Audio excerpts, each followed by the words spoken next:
Hello everyone! I like to think outside the box to find ways to make cooking quicker, simpler without sacrificing taste. And today, I'm going to turn uncooked raw rice straight to delicious fried rice.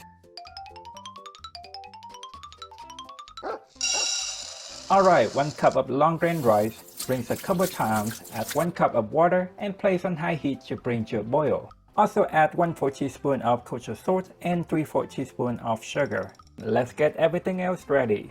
Reduce heat to low, wait for about 30 seconds to a minute, then cover with a lid.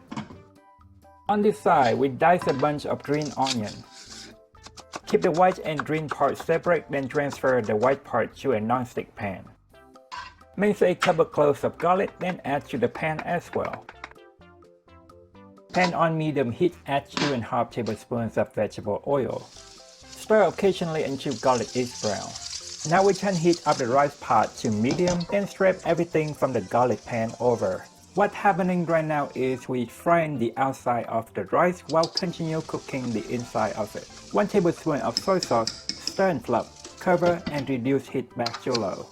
Let's return back to the pan over here, turn on medium heat, add in as much shrimp as you like. Let the frozen shrimp thaw for a bit, then add in 1 tablespoon of salted butter. Once the shrimps are lightly brown on the bottom, stir and flip, then push them to one side of the pan. Crack in 2 large eggs. We just stir and break up the eggs into firm up.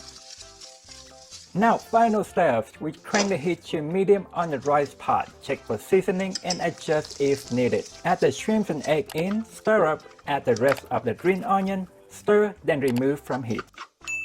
I hope you enjoy my short, straight to the point style video and ways of making cooking simpler, quicker. Thanks so much for watching, and I hope you're having a wonderful, wonderful day. Bye bye.